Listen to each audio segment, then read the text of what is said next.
মুহতারাম হাজিরিন, সম্মানিত মুসল্লি সাহেবান, আলহামদুলিল্লাহ আমরা মুসলমান। মুসলমান হওয়ার অর্থই জান্নাতি হওয়া। যদি ইসলাম ঈমান নেয়া একজন লোক মর্যাদা নিতে পারে, ঈমান যদি তাকে শিরক মুক্ত ঈমান নেয়া যদি মরতে পারে, তার জন্য জান্নাত। এবং সর্বনিম্ন যে জান্নাতি হবে, সর্বশেষ জান্নাতি, একেবারে গরিব জান্নাতি, তাকেও আল্লাহ তাআলা এই দুনিয়ার সমান, তাকে যে জান্নাতটি আল্লাহ তাআলা দিলেন, এই দুনিয়ার 10টি দুনিয়ার সমান। এটা ঈমানের পাওয়ার, ইসলামের পাওয়ার। এই ঈমান এবং ইসলামকে নিয়ে মৃত্যুবরণ করা আমাদের জীবনের মূল টার্গেট। মুসলমান হিসাবে বাঁচা, মুসলমান হিসাবে মৃত্যুবরণ করা, এটি আমাদের জীবনের মূল উদ্দেশ্য। এই জন্য আমরা সম্পূর্ণ ইসলাম, ঈমান, আকীদা, বিশ্বাস যা কিছু আছে সব কিছুকে সঠিকভাবে লালন করতে হবে।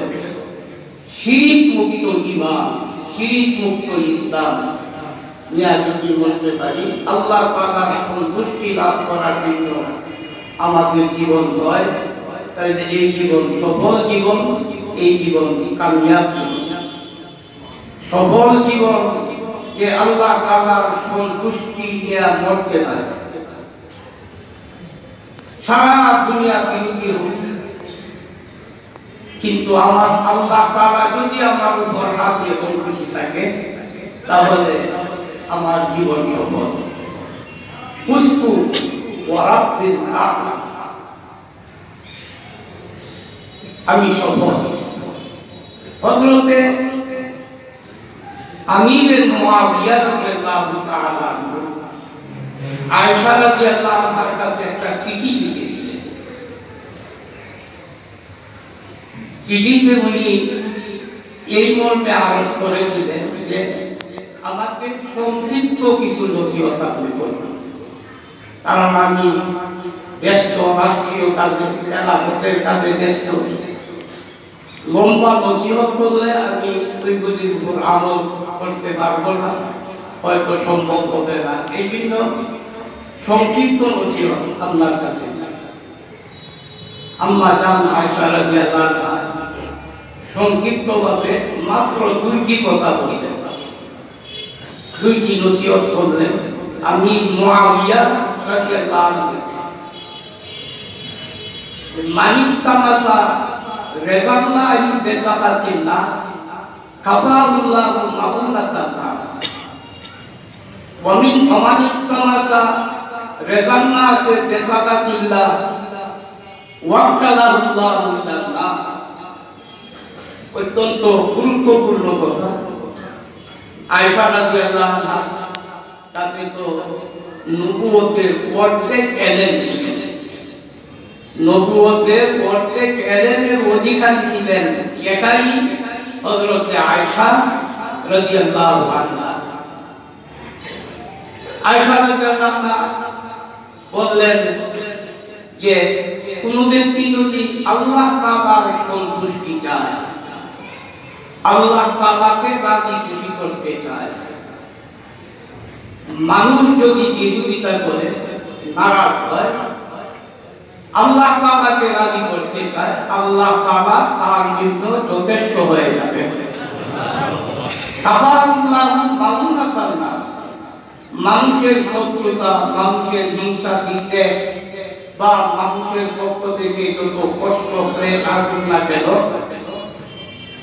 সব কিছুর জন্য আল্লাহ তাআলা যথেষ্ট হয়ে যাবে, যদি আল্লাহ তাআলাকে রাজি খুশি করার ইচ্ছা থাকে এবং এই পথে সে অগ্রসর হয়। যত বাধা আসুক এই পথে, আল্লাহ তাআলাই যথেষ্ট, আল্লাহ তাআলা সব অসুবিধার বাধা দূর করে দেবেন। ওয়ামান তামাসা রেজান নাসে বিসাদাতিকা, যে ব্যক্তি আল্লাহকে অসন্তুষ্ট করে মানুষের সন্তুষ্টি চায়, মানুষের বাহবা চায়, আল্লাহ তাআলা তাকে মানুষের হাওলা করে দেন, আল্লাহ তাআলার কোনো দায় দায়িত্ব তার উপর থাকে না। ওয়াক্তালাহু ইলাল্লা, মানুষের কাছে আল্লাহ তাআলা ছেড়ে দেন, আল্লাহ তাআলার হেফাজতে ওই লোকটা থাকে। এই জন্য আমরা মুসলমান, আমাদের জীবনের মূল টার্গেট, মূল উদ্দেশ্য হবে আল্লাহ তাআলাকে রাজি এবং খুশি করা। আল্লাহ তাআলাকে রাজি এবং খুশি করার প্রতীক আল্লাহ নবী স্পষ্টভাবে বিদায় হতে বলে দিয়েছে, তারা তুবিকুম আমরাই লান তাদিল্লু মা তামাসসাকতুম বিহিমা কিতাবাল্লাহ ওয়া সুন্নাত রাসূলিহি। আমি চলে যাচ্ছি হে আমার উম্মতেরা, কিন্তু আমি দুইটি জিনিস রেখে গেলাম তোমাদের মধ্যে, আল্লাহর কিতাব এবং নবীর সুন্নাত, নবীর তরিকা, নবীর আদর্শ। দ্বীন এই কোরআন আর হাদিসের নাম। কোরআন আর হাদিসের মুআফিক যদি কোনো কিছু হয় সেইটা মানি না, কোরআন হাদিসের সমর্থন নাই, সেইটা মানা যাবে না। এটাই ইমানদারি, এটাই মুসলমানের পরিষ্কার। এখানে কোনো বেদানের কিছু নাই, সম্পূর্ণ আল্লাহ নবী তো সুস্পষ্ট একটা দিন, দিন দুপুরের মতো সুস্পষ্ট পরিষ্কার একটা দিন আমাদেরকে দিয়ে দিয়েছে। কোরআন হাদিসে আছে মানবে, নাই মানবে না। আমরা সহজ ইমানদার হব, মুনাফিক মার্কা ইমানদার যেন না হয়, সহজ ইমানদার। হযরত ইমাম আহমদ ইবনে হাম্বল রাহমাতুল্লাহ আলাইহি চার ইমামের এক ইমাম আপনারা জানেন, চার ইমামের এক ইমাম। ওই সময় ইমাম আহমদ ইবনে হাম্বল রাহমাতুল্লাহ আলাইহি দ্বীনের একটা বিষয় নিয়ে কথা বলছেন। ওই সময়ের বাদশা উনার বিরুদ্ধে হয়ে গেল। বাদশার যে মতবাদ এর উল্টা কোরআন এবং হাদিস অনুযায়ী উনি সুস্পষ্ট ভাষায় বক্তব্য। ইমাম আহমদ ইবনে হাম্বল রাহমাতুল্লাহ আলাইহিকে বন্দী করা হলো, বেত্রাঘাত শুরু হয়ে গেল জেলখানার মধ্যে। এমন ভাবে বেত্রাঘাত শুরু হয়েছে, একটা পেট খাওয়ার পরে উনি বেহুশ হয়ে পড়েছে।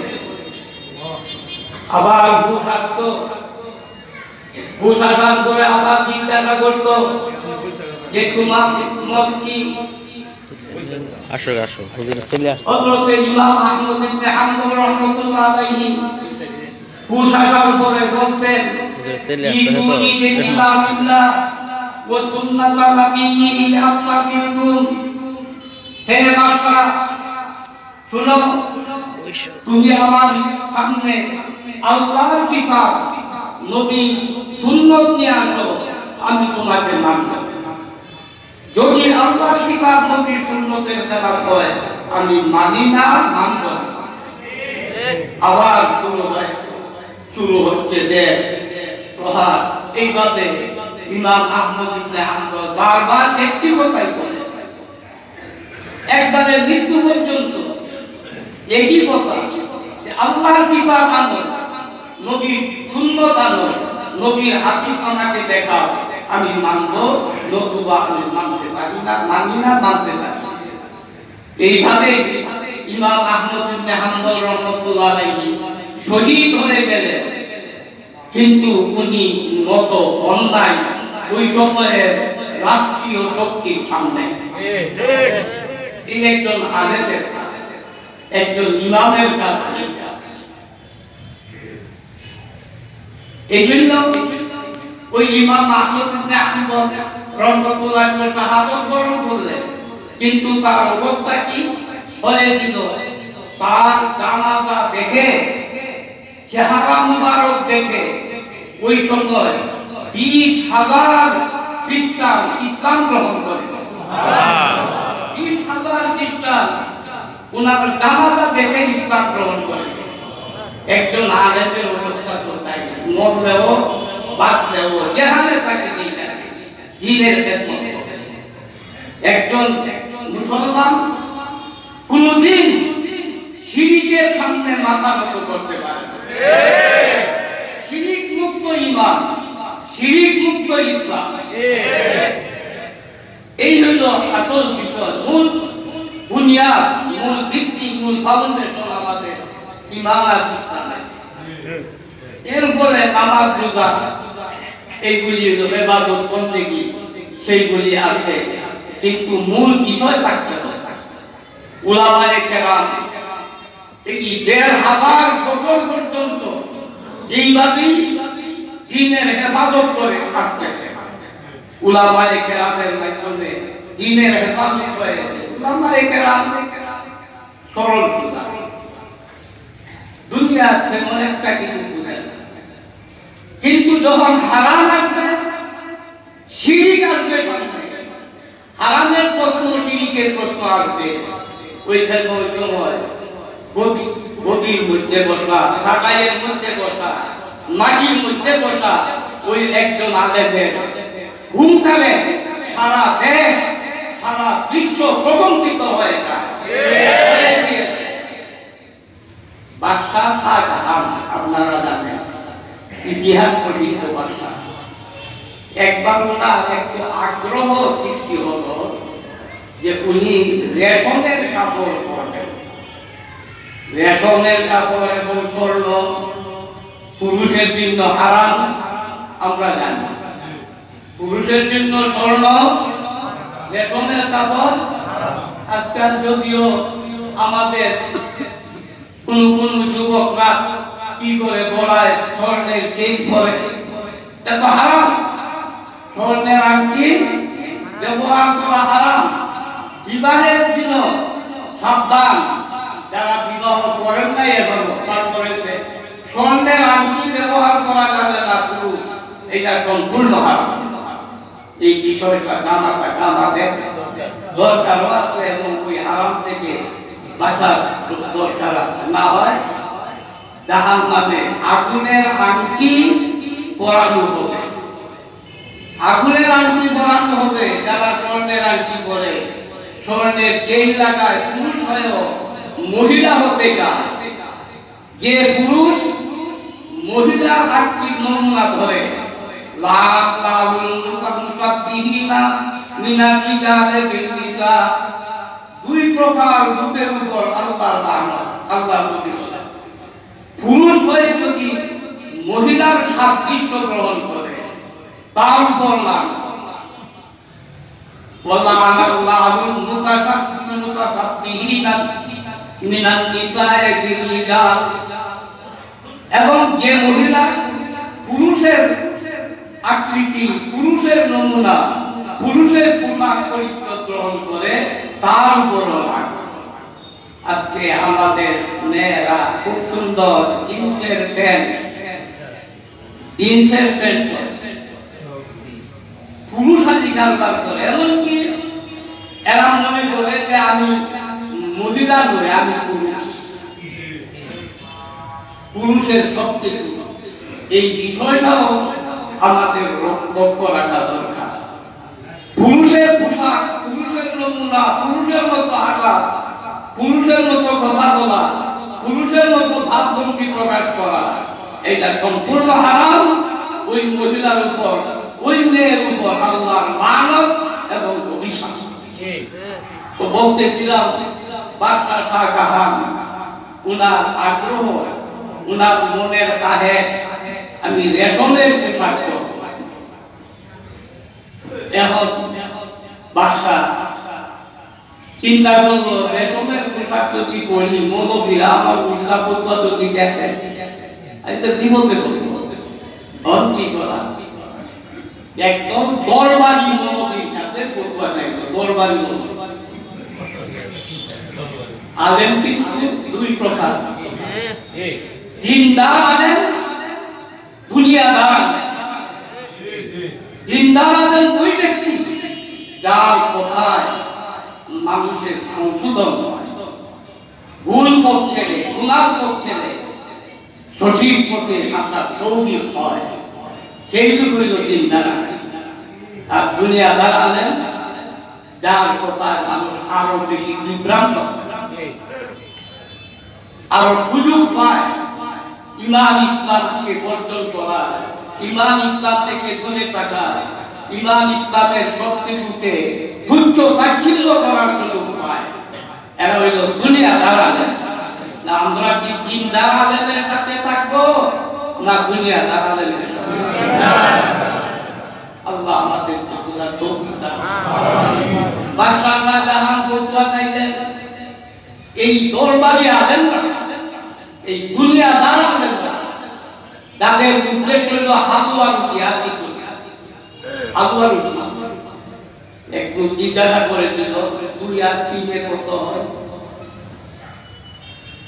বলে 5 রুটি 2 আর 3 এ 5 রুটি ওই লোক বলে আমি তো রুটির কথা বলি নাই 2 আর 3 5 রুটি কেন বলতে আমার তো রুটি দরকার আমার তো হালুয়ার দরকার যে 2 3 এ 5 রুটি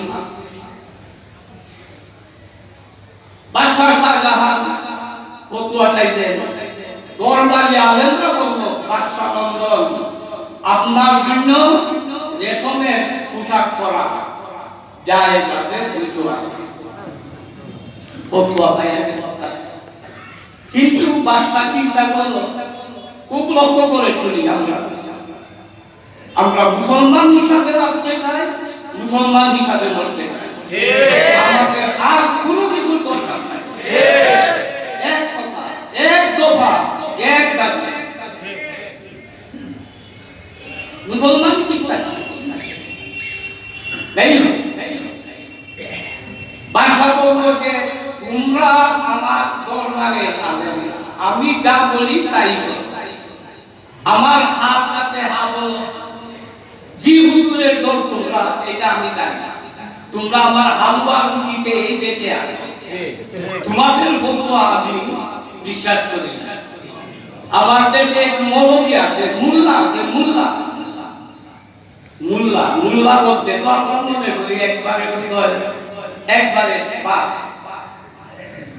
আলেমরাকে বোঝাতে হয় মুল্লা বুঝি কিন্তু মুল্লার অর্থ কি মুল্লা তার কি মুল্লার অর্থ ওই যুগে ডক্টর যারা ছিল আল্লামা আরবিতে বলে আল্লামা ডক্টর বড় জ্ঞানী যারা তাদেরকে বলা হতো মুল্লার অর্থ মাল্লা মিসলাহু ফিল ইলমে ওয়াল হিকমতে ইলম এবং আমল আর জ্ঞানের মধ্যে যার সমকক্ষ আছে তাকে বলা হতো মুল্লা কিন্তু ইংরেজদের শাসনের বদৌলতে মুল্লা আর মুন্সি এই সবগুলো এমন তুচ্ছ তাচ্ছিল্যের মধ্যে ব্যবহার করা হয় যে মুল্লা এটা সমাজের বাপ কিছুই জানে এই ইংরেজরা মাথার ফাঁকি তুলে দিয়েছিল খামখানার মাথায় যারা খেদমত করতো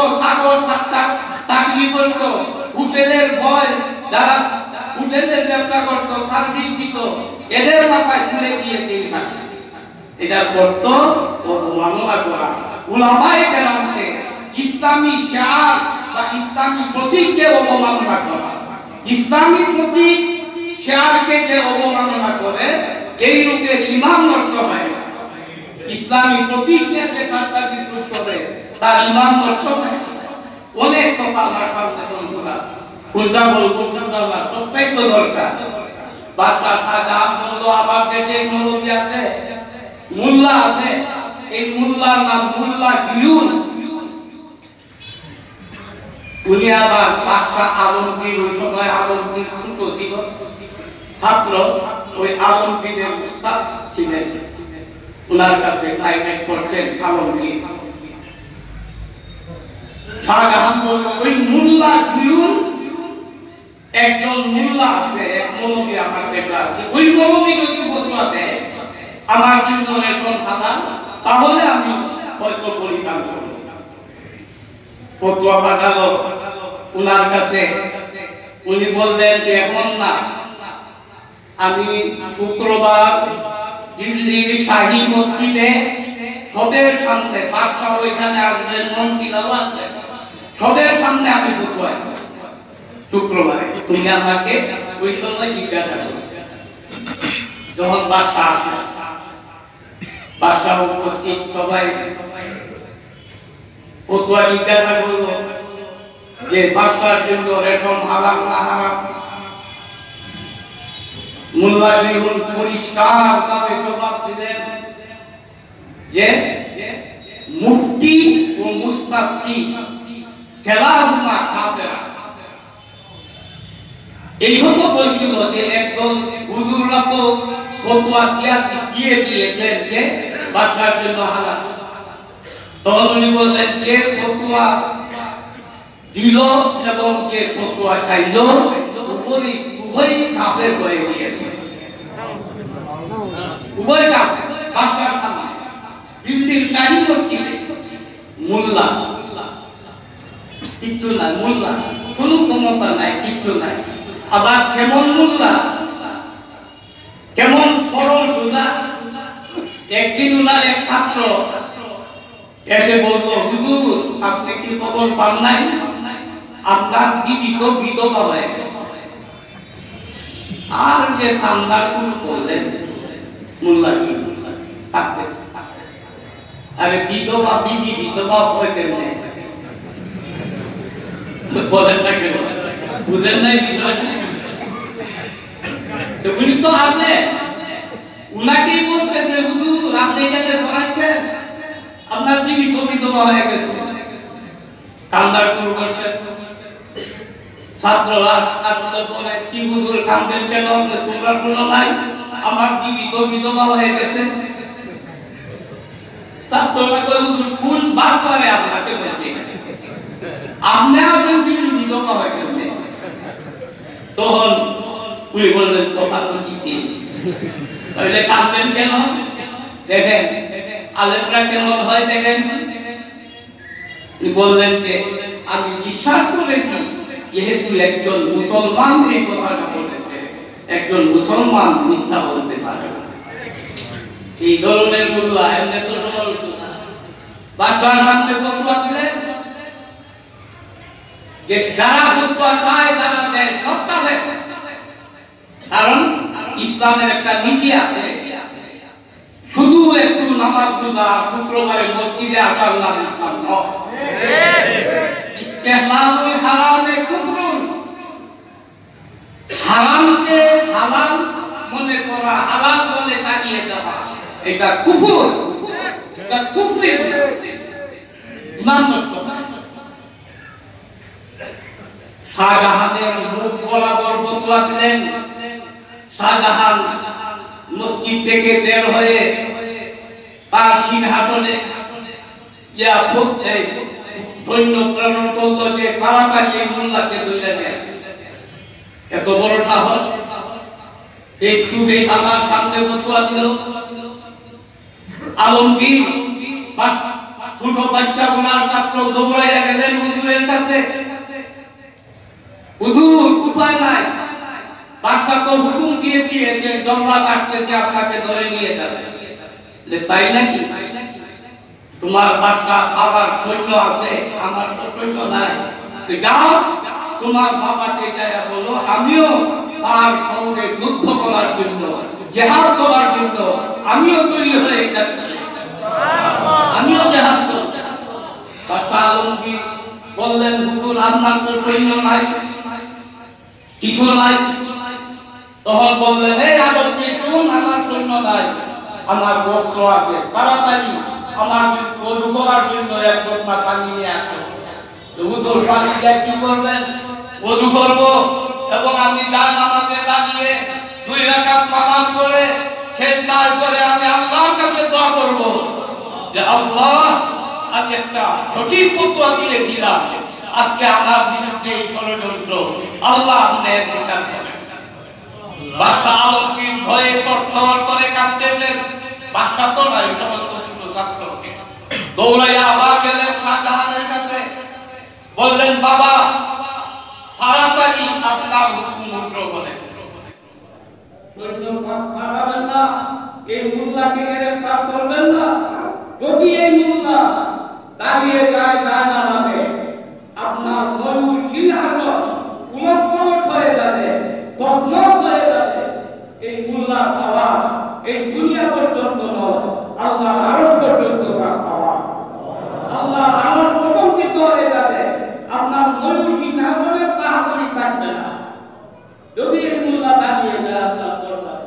তাড়াতাড়ি আপনি সৈন্যদেরকে চিরকাল তার ভয় করে ভয় ঢুকলো হুকুম দিলে তাড়াতাড়ি আপনি মুল্লা সাথে ভিতরে চলে যাবেন। এই জন্য আলেম সত্যিকারের আলেম মহতারাম আলেম অত্যন্ত বিনয়ের সঙ্গে আরজ করতে চায়, আলেমদেরকে ভুল বুঝতে চায়। আলেমরা শত্রু নয়, দেশের শত্রু নয়, সমাজের শত্রু নয়, প্রকৃত বন্ধু। এই দেশে সব সমাজের জন্য, মানুষের জন্য, শুধু মুসলমানের জন্য নয়, প্রকৃত বন্ধু, প্রকৃত হিতাকাঙ্ক্ষী হচ্ছে এক নম্বরে কোরআনে। এরা বিশ্বাসভাবে কাজ করে, তাদের দেশে বিদেশে দাবি নাই, ব্যাংক ব্যালেন্স নাই, যা করে যা আল্লাহ তাআলা দেয় এর উপর সন্তুষ্ট থেকে দিনের জন্য, সমাজের জন্য চলে যাচ্ছে। উলামায়ে কেরাম কাউকে দূরে সরায় না, কাছে কাছে বুকে লাগা। হযরত ইব্রাহিম রাহমাতুল্লাহ একটু মদ পান করে বেহুশ হয়ে রাস্তায় পড়ে আছে, আর তার মুখের মধ্যে মাছি বন্ধন করতেছে, আর মানুষ ওই দিকে যায়, আর ওই লোকটাকে তার সত্যমুখী খুলে মহামুখী করে যায় যে মুখে ধরে মদ ধরে ধরে ইব্রাহিম রাহমাতুল্লাহ ওই দিকে যাচ্ছেন, মানুষের কথা শুনতেছেন, যা মহামুখী করতেছেন, কিন্তু যুবকটাকে উনি কাছে পেলেন, একটু পানি আনলেন, তার মুখটা ধৌত করলেন, মুখটা পরিষ্কার করে দিলেন চেহারা, ওই মুখের ভূত আসলো, সে চোখ খুলে দেখে যুগ শ্রেষ্ঠ আল্লাহর ওলি ইব্রাহিম আদম তার মুখটা ধৌত করতেছে। সে লজ্জায় একবারে মরার মতো, হুজুর আমি একটা মজদুর, আপনি আমার মুখ ধৌত করতেছে, আপনার পবিত্র হাতটা আমার মুখে লেগেছে, আমি তো একটা মজদুর। ইব্রাহিম আদম বললেন যে তুমি মজদুর না, চিন্তা আপনার দরকার নাই, তুমি তো আল্লাহর বান্দা, তুমি তো আল্লাহর বান্দা, কাজে তোমার জন্য আমি করব, তুমি উঠো, এখানে করে আসবে। যুবক চলে গেল, লজ্জিত হয়ে তওবা করলো, যে যুবক বুজুর্গের হাত আমার মুখে লেগেছে, আমি আর জীবন মোটের যুবক ধরব না।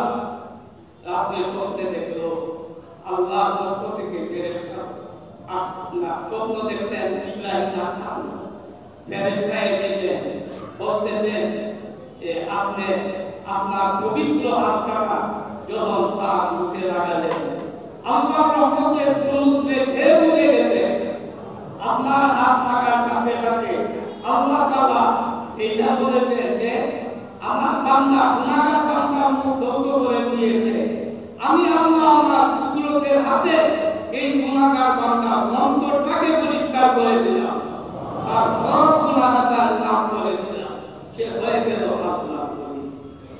এই জন্য বন্ধুরা, মুহতারাম হাজিরিন, আমরা বেয়াদবি করব, বিশেষত উলামায়ে কেরামের সঙ্গে বেয়াদবি আমরা করব না। উলামায়ে কেরামের আদর রক্ষা করে আমরা চলবো। উলামায়ে কেরাম তারা নিঃস্বার্থভাবে সবকিছু করে। আপনারা জানেন এই করোনার সময় কেউ কারো নয়, পিতা পুত্র, মা থেকে সন্তান পৃথক, মা করোনায় আক্রান্ত, এক ঘরের ভিতরে তারাবদ্ধ, ওই মা একা, সন্তানটা পাশের রুমে থাকে, মা ডাকে, বাবা আসো তুমি আমাকে একটু দেখো, কিন্তু সন্তান আসে না। সন্তান আসে না। ইয়াউমা ইয়াফিরুল মারউ মিন আখিহি ওয়া আবিহি ওয়া উম্মিহি ওয়া সাহিবাতিহি ওয়া বানিহি। ওই যে কিয়ামতের বর্ণনা আমরা শুনি, কিয়ামতের দিন কেউ কারো থাকবে না। এটা তো আমরা কিয়ামত নয়, নগর আমরা দেখলাম এই দুনিয়াতে।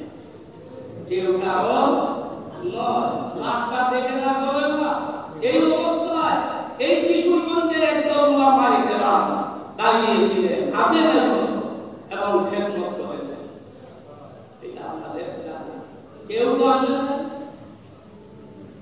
উলামায়ে কেরামকে যদি হেও প্রতিবন্ধ করা, এটা উলামায়ে কেরামকে স্বয়ং কোরআন হাদিস আল্লাহ তাআলার বিরুদ্ধে না।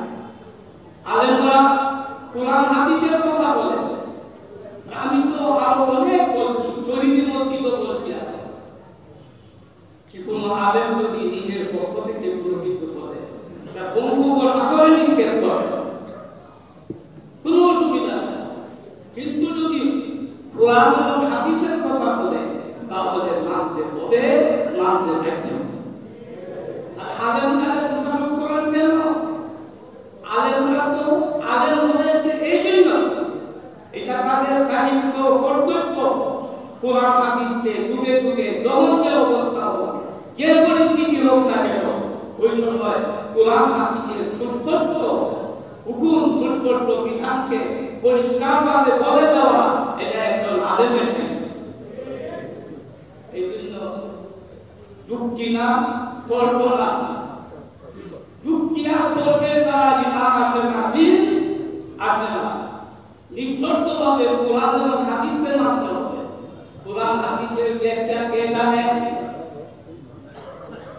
যার মুখে নাই ইসলাম, যার শরীরে নাই ইসলাম, যার বুকে নাই ইসলাম, যার আমলে নাই ইসলাম, যার কথাবার্তায় নাই ইসলাম, যার চালচলনে নাই ইসলাম, যার পরিবারে নাই ইসলাম, যার সমাজে নাই ইসলাম, ওই লোক আজকে কোরআন আর হাদিসের ভোগ পাবে। আশ্চর্য কথা নয়, আমার বাকি নয়, বন্ধুরা বেশি দূরে থাকে। এটি তো কেন হতে না? আর যে আলেমরা সারা জীবন কোরআন হাদিস চর্চা করেছেন, জীবন দিতেছেন, এদের এরা শুনতে না কোরআন। এই ধরনের কথা তওবা করে ছাড়তে হবে, তওবা করে এই ধরনের কথা ছাড়তে হবে। আল্লাহ তাআলা বুঝার তৌফিক দান করুন। এই ধরনের কথা বলা যাবে না, যুক্তি দেওয়া যাবে না। আগে আল্লাহর হুকুমের সঙ্গে কোনো যুক্তি নেই। বলে এইটা না এইটা, এইটা না এইটা, এটা যুক্তি করবে না। কোরআন হাদিসের সঙ্গে মুসলমান মানবে, যে মানে সে মুসলমান। আল্লাহ হুকুমের সঙ্গে যুক্তি দিয়েছিল সর্বপ্রথম কে? আপনারা জানেন। আল্লাহ তাআলা বললেন আদমকে সেজদা করো। ইবলিস কয় কেন বলবো? খালাকানি মিন নার, খালাকাহু মিন তুরাবিন ওয়া খালাকানি মিন নার। আমি তো শ্রেষ্ঠ, আমি উত্তম, আমি আগুনের তৈরি, আদম মাটির তৈরি, আমি সেজদা করবো কেন? তাইলে কোরআন আর হাদিসের বিরুদ্ধে, আল্লাহর হুকুমের বিরুদ্ধে সর্বপ্রথম ইবলিস যুক্তি দাঁড় করিয়েছিল। আমরা যুক্তি না, কোরআন হাদিসে ১,৫০০ বছর পর্যন্ত, বরং আদম আলাইহিস সালাম থেকে এই পর্যন্ত কোরআন হাদিস আল্লাহ তৌহিদ আর একত্ববাদের যে বর্ণনা আম্বিয়ায়ে কেরাম দিয়েছিলেন, এখানে কোনো শরীক নাই, কারো সামনে মাথা নত করা দেওয়া যাবে না। তাহলে কোনো কিছুকে তাতে আল্লাহ তারা নত হওয়া যাবে না, না চেষ্টা করলেই তো সম্মান দেওয়া যাবে না কোনো কিছুর সামনে। এই জন্য উলামায়ে কেরামের প্রতি আস্থা রেখে আমরা আমাদের দিন ইমান আমলের আদর্শ করার চেষ্টা করব ইনশাআল্লাহ। আল্লাহ তাআলা আমরা সবাইকে তৌফিক দান করুন। ওয়া আখিরু দাওয়ানা আলহামদুলিল্লাহি রাব্বিল আলামিন।